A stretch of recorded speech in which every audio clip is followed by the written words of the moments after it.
Welcome back, everybody. So today we're going to dive into something that a lot of you have been asking us to cover. We're going to look at menopause and hormone replacement therapy, and that's just the beginning of it all. There's a lot more we're going to dive into. And of course, if we want to understand menopause, we have to talk to a man. Isn't that right, Dr. Rosensweet? Well, I certainly have devoted 30 years of my career to menopause. So yeah, I'm a good one. A good place to start. Well, the work you've done has been incredible. I mean, so just so everybody knows here, Dr. David Rosensweet built something called the Menopause Method. 600 people, practitioners, I should say, plus are using it, and over 12,000 patients have been healed through it.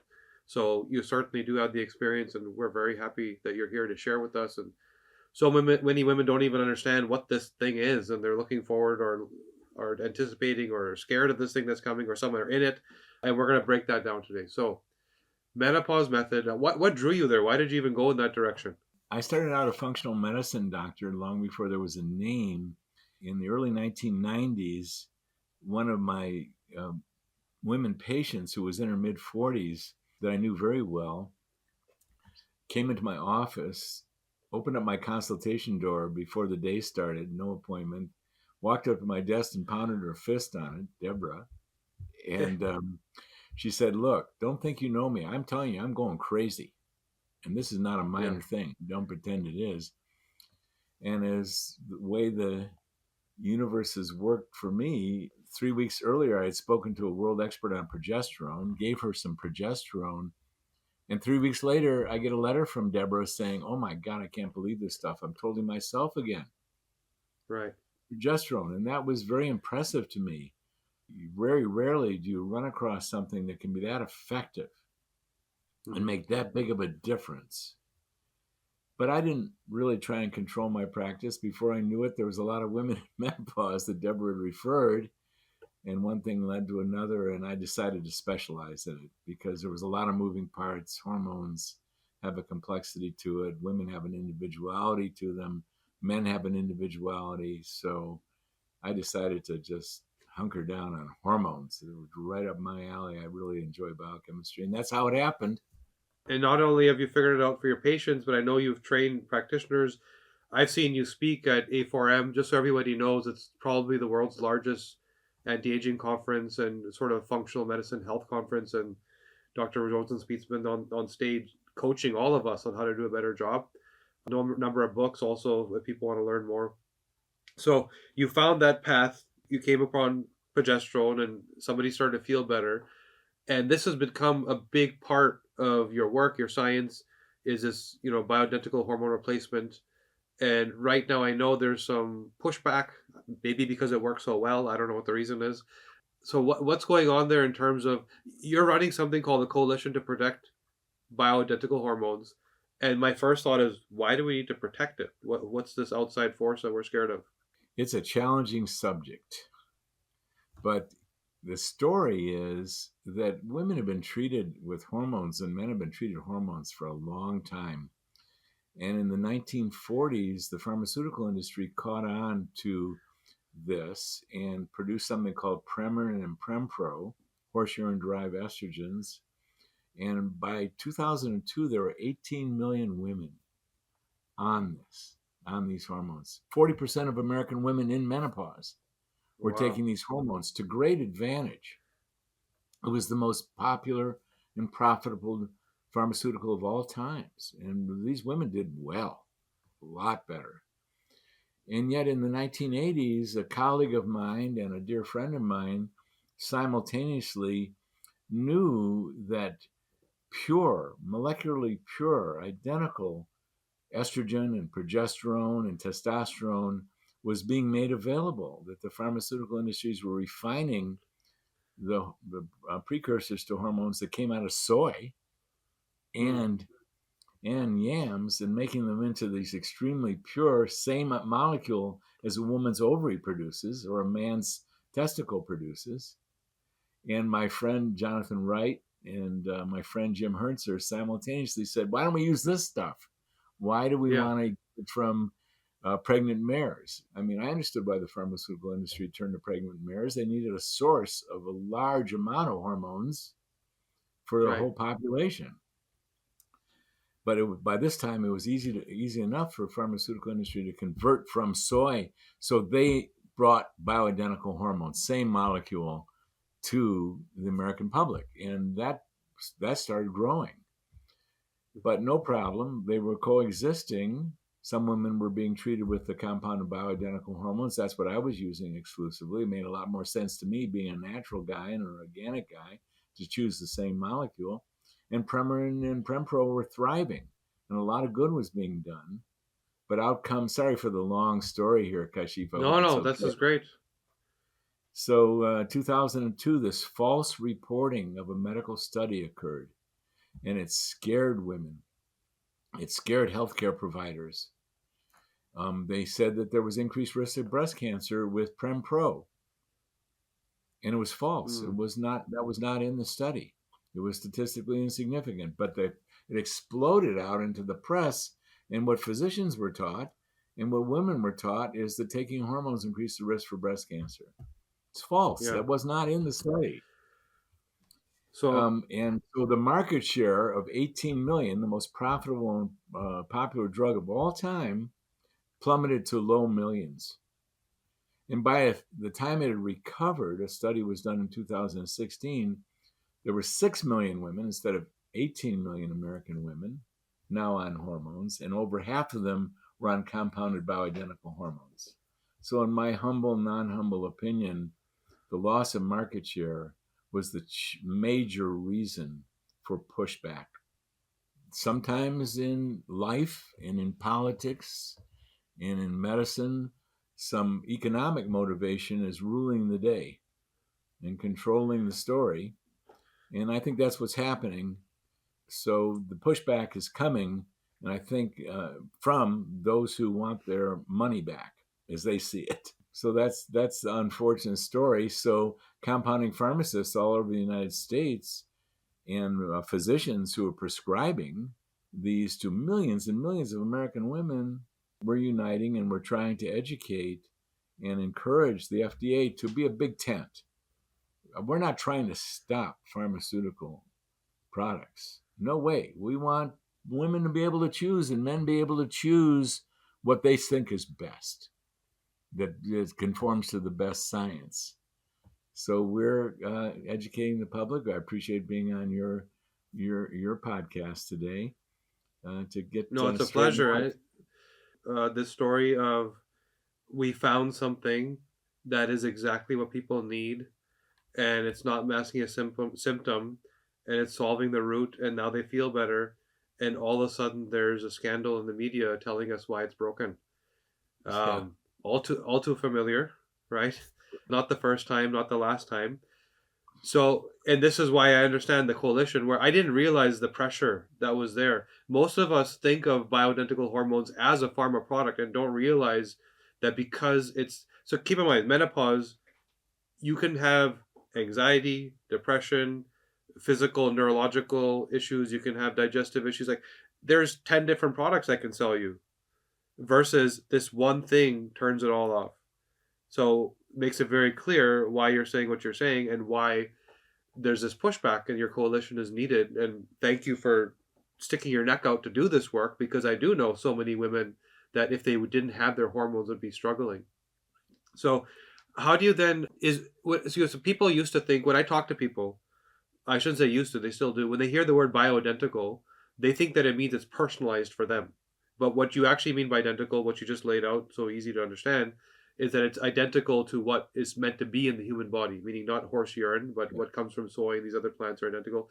So is there any other level of personalization required? How do you know what this person needs? Is it progesterone, like you said? Is it estradiol? Is it estriol? Like where do you start when it comes to that? Well, I'd like to be clear that the pharmaceutical manufacturers are changing as well, and they're producing some products that are early stage to me, but they're bioidentical patches, gels. They're using pure estradiol. There's something to be said about improving that. We're a big tent. We want the whole world of treating men and women to thrive. But one thing that is sure in women's medicine, for example, is that women are so individual, and Yeah. there's four hormones. And so some women, they're really rich in estrogen and leaner in progesterone. Others are lean in estrogen, rich in progesterone. They throw testosterone. The infinite variations are enormous. Some young women need this much estrogen to be healthy, fertile, regular periods. Other women need 3 times that much. And I'm just talking Right. about estrogen there. So the human variability is enormous. Well, the compounding world addresses that beautifully. We can customize. And we go Mm. through a process with women and with men that takes 2 to 6 months to dial in the right balance, the optimal balance, and to test it out. And so it's highly customized. And this is something the pharmaceutical industry is not going to be able to mimic. You can't produce 50 different estrogens.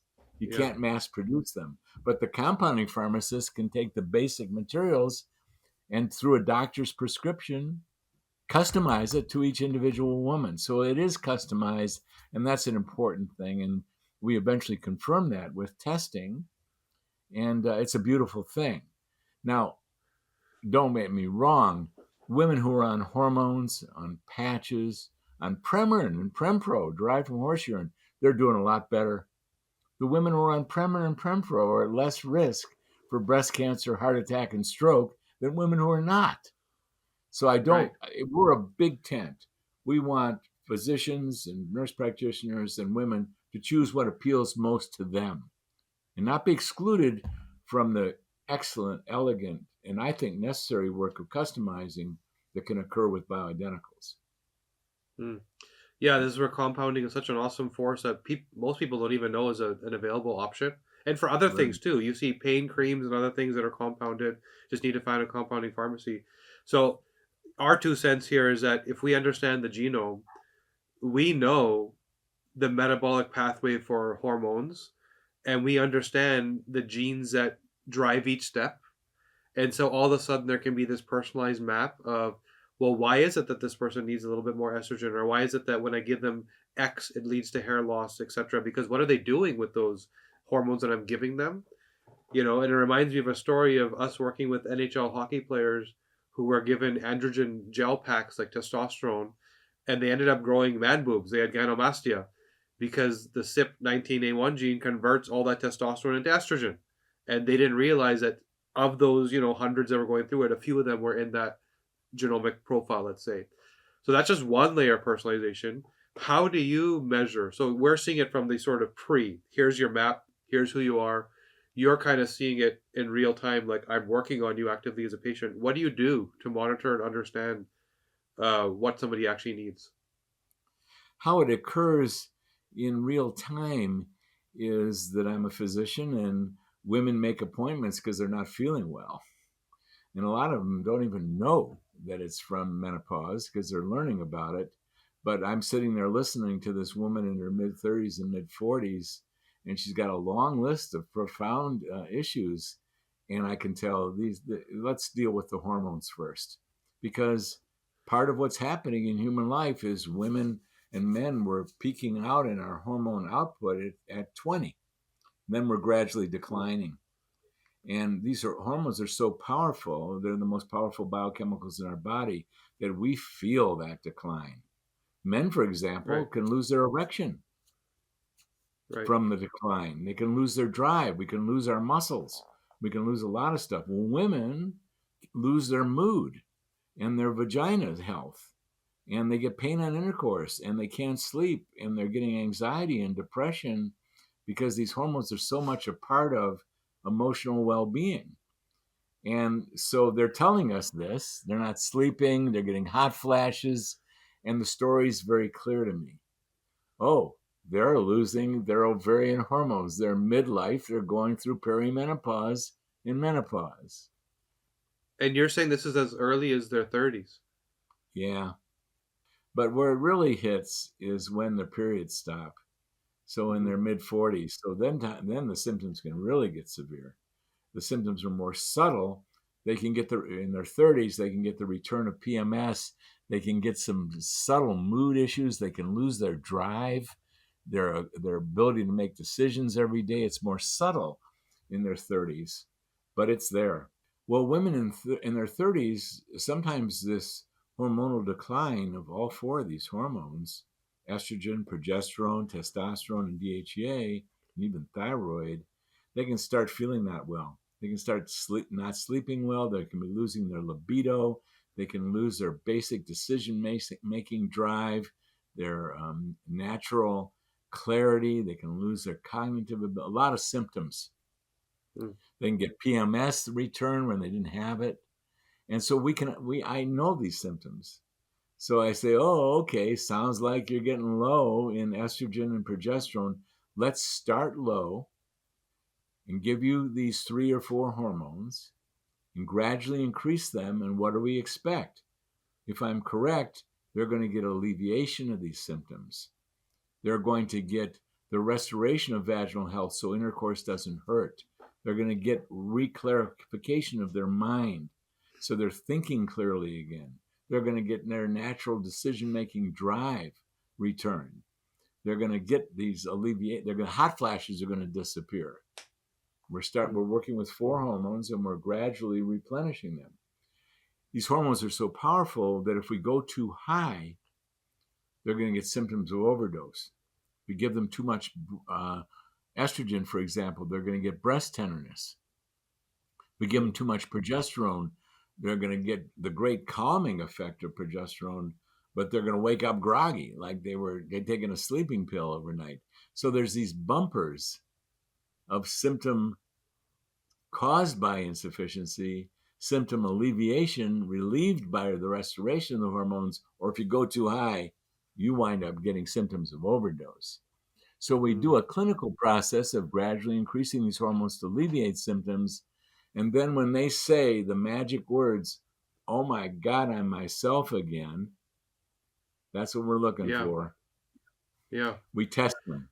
We do this exquisite 24-hour urine hormone testing because the final dosages need to be confirmed by testing, and we'll do some tweaking once we're looking at the test. And that's the process.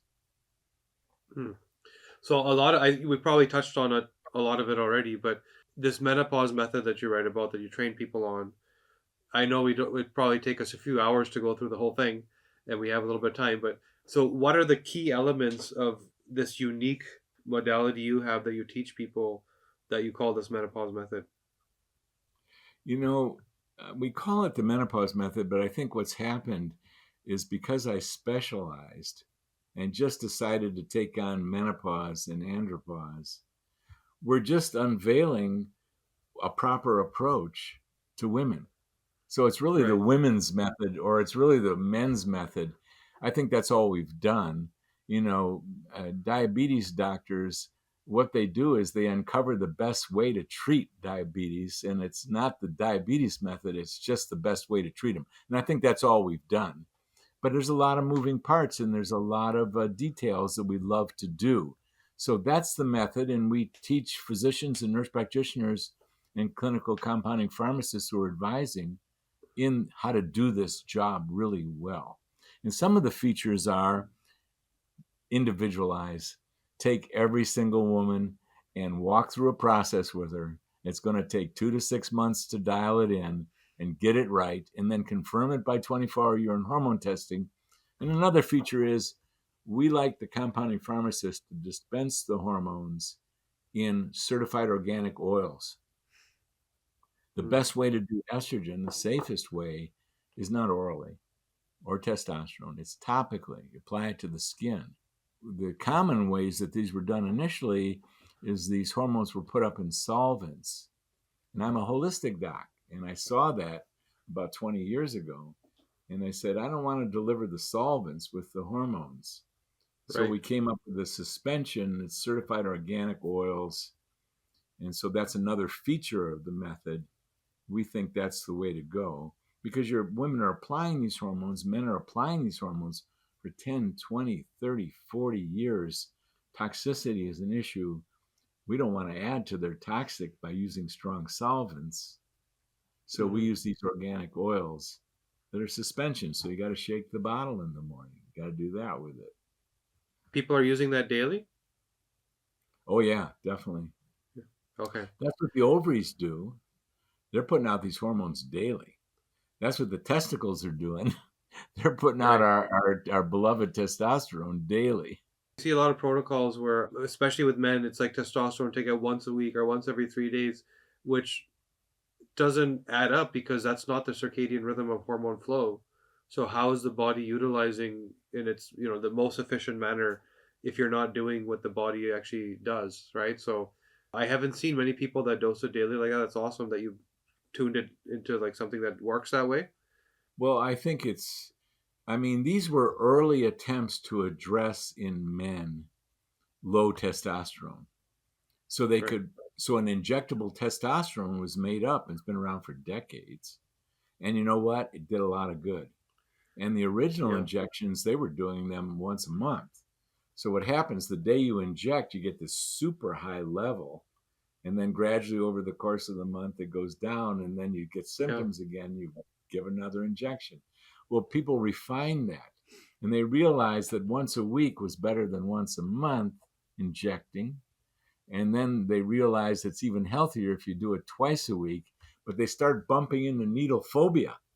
So a lot Yeah. of reason that's twice a week, Kashif, is that's about what men are willing to do, inject with needles. Yeah. But That it's makes not sense. physiologic.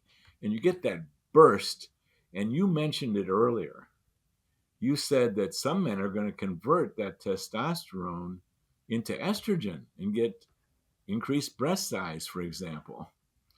And Yeah.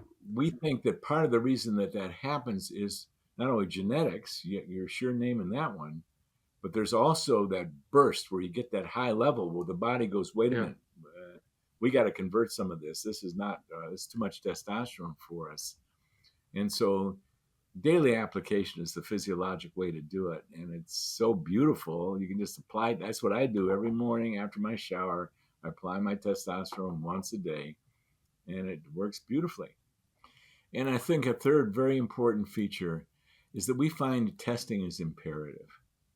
And the gold Okay. standard in testing has been since the late 1960s the 24-hour urine hormone test. In our group, in the interest of trying to broaden the ability for men and women to have access, we're doing these studies to compare other forms of testing, but yet we haven't come up with it yet. You know, blood testing does fabulous work, but not for when a man or a woman is taking hormones. Because when do you draw the blood? After they took their Yeah. morning dose or after they did their night before dose? There's a pharmacokinetic thing where when they apply the hormone, you get a spike and then it gradually decreases. So when do you draw it? 12 Right. hours later, 4 hours later? Well, you can get a rough approximation from blood, but the 24-hour urine hormone test totally takes care of when they took the hormone. It doesn't matter. It's all going to, they took it within 24 hours, it's all going to show up properly. So we're very strong advocates. Our group is doing comparative testing. Later today, I meet with two major laboratories. We meet once a week to try and sort all this out. But we're definitely 24-hour urine hormone tests, and I like to give you my best shot. I'm not Yeah. mentioning other tests. I'm not mentioning them because, to me, there's too many issues involved. We've seen that also where like somebody, a woman will have a green smoothie instead of her regular meal, and the dim or whatever's in there will literally alter hormone levels. A man decides to do a heavy leg day and boost his testosterone, and it alters. There's one thing to understand what's in the blood. There's another thing to understand why it's there. What the habits were that drove it. So your body's constantly responding to whatever you're doing, including your hormones. And so it's more like a rolling average of understanding, what does your week look like? And then what time of the month did you do it for the woman? And that's another question I want to ask you, which is when you have their circadian rhythm, for men it's easy. We have a daily cycle. It's the same thing every day. But for women, there's these multiple phases of the menstrual cycle. So how do you intervene when it comes to dosing when the circadian rhythm is so different throughout the month? Well, that's a really good question. And really, what we're talking about is women in their 30s. And really, what we're dealing with is instead of putting out these rich amounts of the four ovarian hormones when they were 20, they've gone into a decline. And then you're bringing in that the hormone levels are different throughout the cycle. So how do you do Yeah. that? And it turns out to be easier than one would think, because really it's that general depletion that is the main driving force that's getting them into trouble. So we don't have to follow that daily change in the output. For example, I'm outlining what estrogen looks like through the course of the month. This is day 1, menstruating.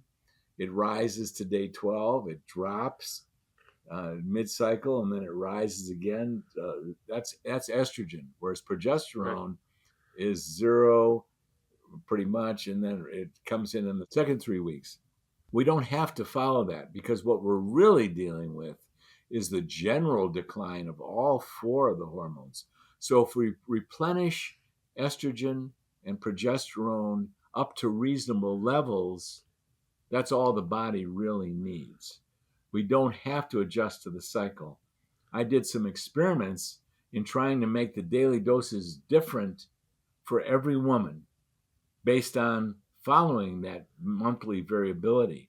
And I did spreadsheets. I loved it. I'm an Excel lover. I gave out different dosages for every day to try and mimic the ovarian cycle. And here's what happened to me, Kashif. Women came back for their annual visit, and I said, how you doing? They said, great, but I really didn't like that variability. It wasn't hard to do, but I didn't feel good. So what I did was I stopped doing the variable, and I went into the daily regular dosages that you had done before we did variable, and it feels great. Mm. So I don't like the variability. I like just giving a steady dose every day. The women taught me, one woman after another, that the variability was a cute idea, but I didn't have to do that. Just replenishing a certain small amount every day in a young menstrual woman is what worked best. Yeah, I get what you're saying. So essentially, we're saying that there's an existing circadian rhythm and flow, like you mapped it out, and what you're doing is not dealing with the actual micro measurement of where they're at. It's more like if I get you to a better level to what it used to be, you used to do well back then, right? So just trying to get you back to where you were. So the starting point, that initial fuel to the fire, is the right dose to get that whole cycle flowing at the right level. So never thought of it that way. I've always, because I know that when some women take supplements, for example, they'll take DIM or other stuff, that there's certain days where they may get a headache, and there's certain days where they feel amazing because of the circadian rhythm. But I get what you're saying. You're not masking, altering, you're providing, and the body will then go do its job because you're giving it what it needs to start with, which is cool. That's right. And then with men, first of all, what age are you starting? And what are the main drivers? Why are men coming to you saying, I think I need help?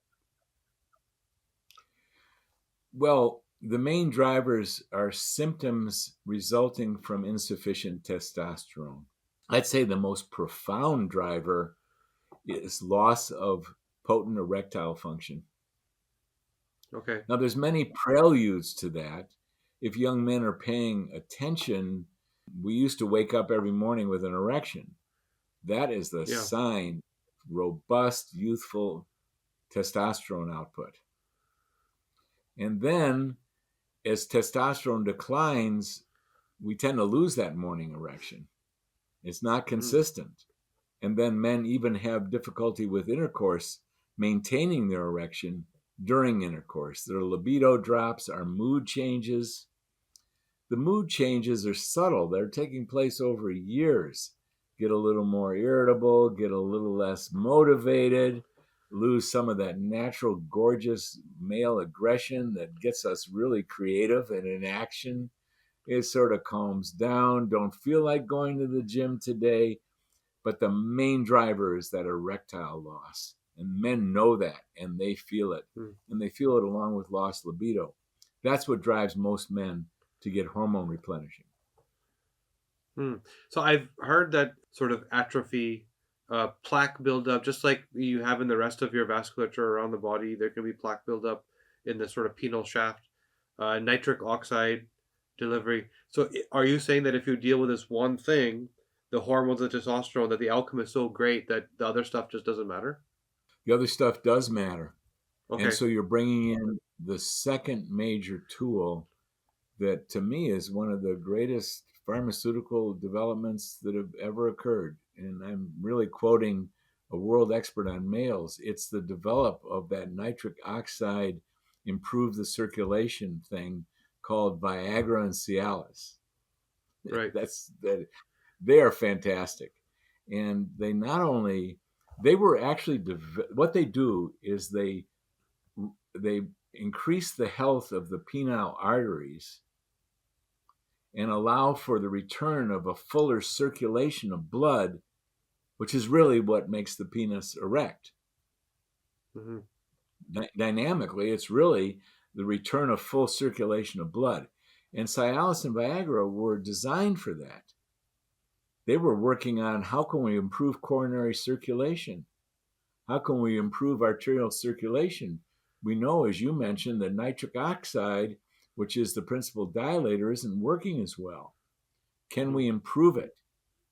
Well, what they discovered when they were trying to improve circulation in general is that men were reporting erection strength. And all of Yeah, a sudden, Viagra and Cialis, which were designed for cardiovascular drugs, turned out to have this humongous, massive market for erectile function. So we like right. them both, Kashif. We feel like every man, as hormones are declining, there's more moving parts than just the testosterone decline, which is a big deal. Hmm. But it's also that arterial piece that you're naming, the loss of that nitric acid function. And so Viagra and Cialis, we recommend this for everyone. I'm assuming they're all going to accept that recommendation and be very happy with it.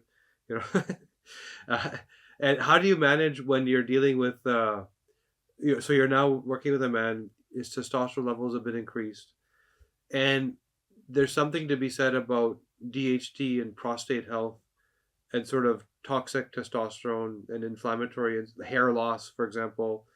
How do you deal with that? Is there a sort of preliminary screening that helps you understand, or are you kind of tracking and managing it as you go along? Right on. This is really important. And we're testing every man up front. We're doing blood tests, and you named it. We're testing a lot of moving parts because there are men, there's some kind of rumor out there that men are easier than women. And I don't find that to be so at all. It's Mm. just as fascinating to deal with men because of the moving parts. So you mentioned the hormone DHT, dihydrotestosterone, which is a Right. very powerful form of testosterone. But if you get too much of DHT, you're going to wind up with hair loss. You're going to wind up with balding. And Mm. DHT is extremely important. We love DHT. It's a natural male hormone. But if we start administering testosterone in too great amounts, we're going to get excessive DHT. It's excessive DHT, which is problematic. So we're monitoring for that. When we do an initial blood test, we're looking at free testosterone, total testosterone, DHT, and several other things as well. We're monitoring something called sex hormone binding globulin. There's these wonderful things that we can monitor that if we're pushing a man too hard, if we're getting those dosages too high, all kinds of things happen. Too much estradiol occurs, too much estrone occurs. So what do? We test the man in the beginning and we're monitoring him as we're going. And we're paying attention because it's pretty easy to overdose a man. For one thing, the shots are pretty easy to overdose and wind up with too much DHT, wind up with too much estradiol.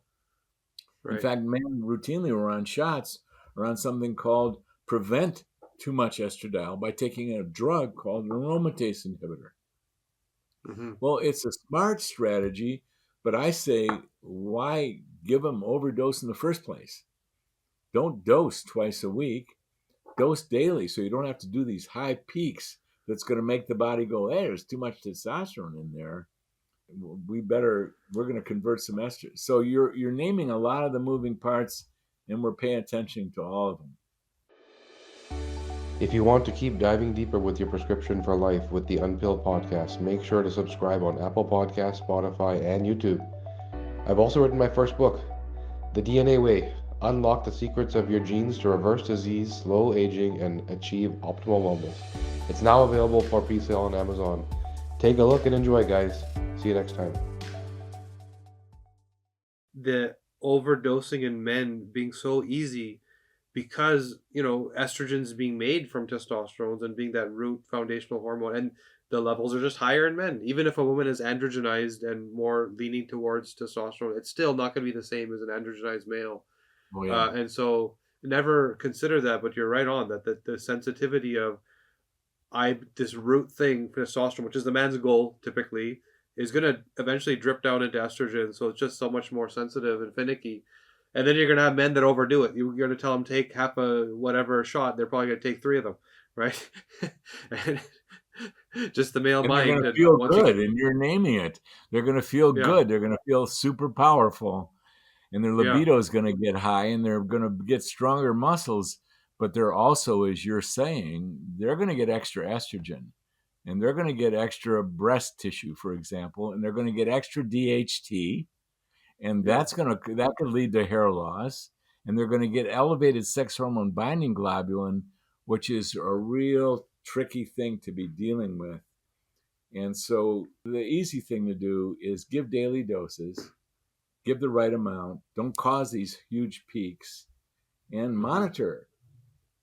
When a And man says, monitor. I That's feel good, when a man says, I feel good, gosh, my erections returned, I'm taking this Viagra type stuff, my erections return, the testosterone feels good, we test him.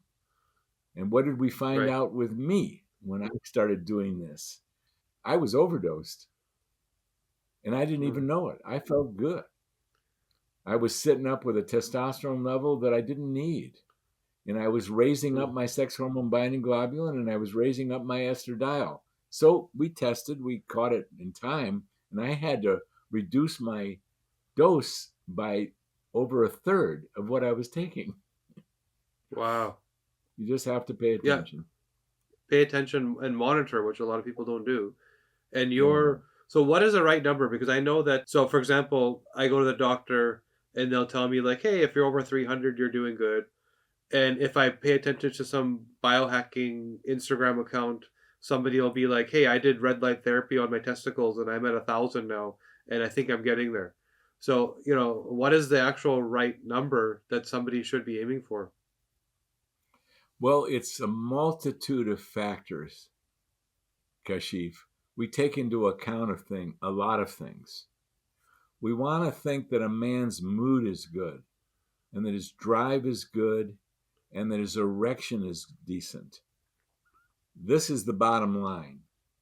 Because you could have a 300 and you could not have an erection. There's a lot of factors. So we want to also know that we're not going too high. A man could feel real good. He could get his testosterone up to 1,000, and that could be too high for him. How would we know? That the man with 1,000 could be producing too much estradiol and estrone. He could be raising his DHT. He could be raising his sex hormone binding globulin. So we look at all those factors. We look at Right. symptoms, and we don't just accept, God, I feel terrific. Okay, we'll see you next year. No, we don't. He could feel Yeah. terrific because he's running a 1,400 testosterone, and he's running a elevated DHT and sex hormone binding globulin and elevated estrogen and testosterone and estrone. So we monitor all of it. Now, it's not rocket science. Once we dial a man in on his initial process, we don't have to test him for a year. We don't have to test him every 6 months.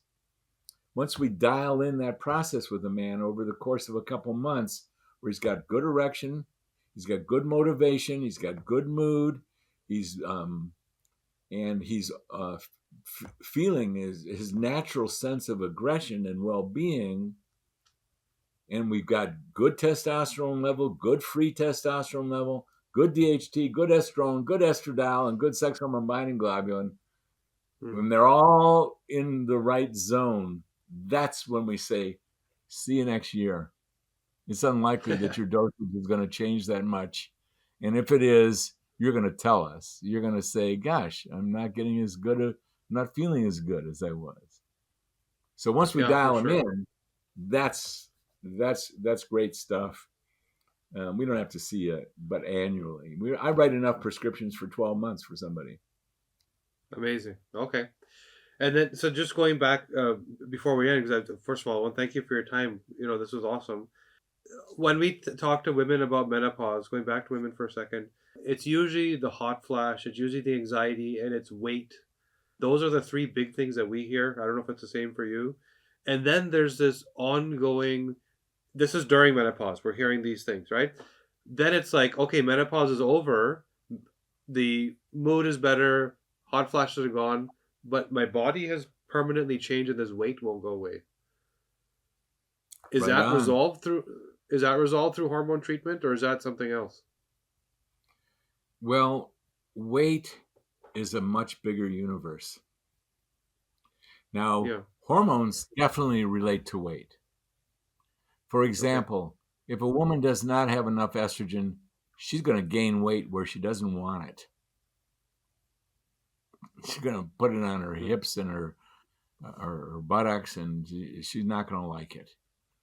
And if she has insufficient testosterone, she's not metabolically going to function as well. She's going to gain weight. And if she doesn't have enough progesterone, interestingly enough, you need enough progesterone for your thyroid to work properly. Right. But there's so many other moving parts that are so important. So we have a book, Happy Healthy Hormones, and you're welcome to offer this, a PDF version of it, for no charge.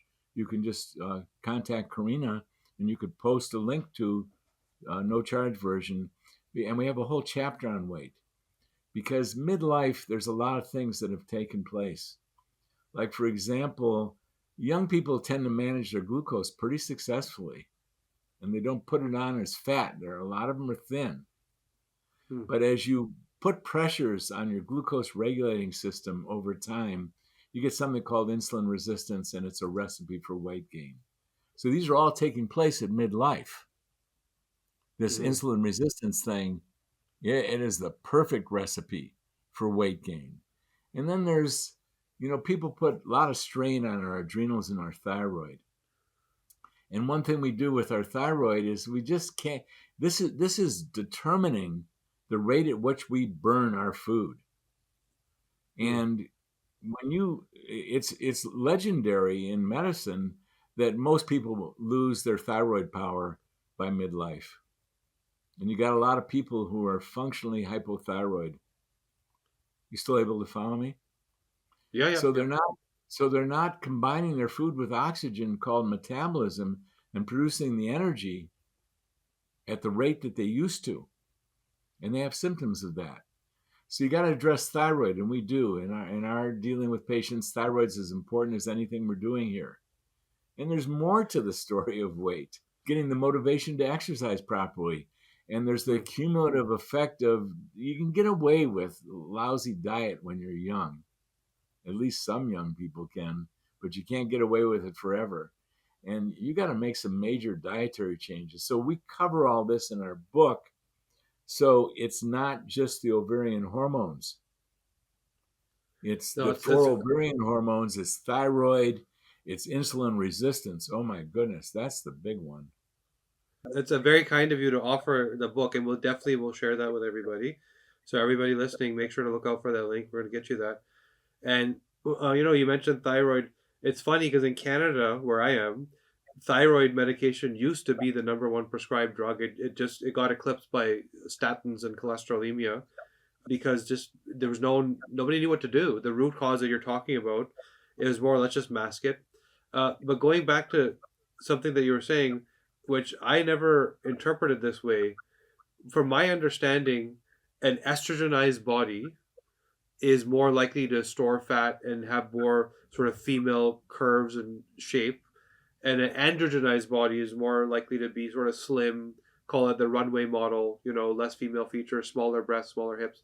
But you're saying that a woman that doesn't have enough estrogen may also store fat in those exact same places.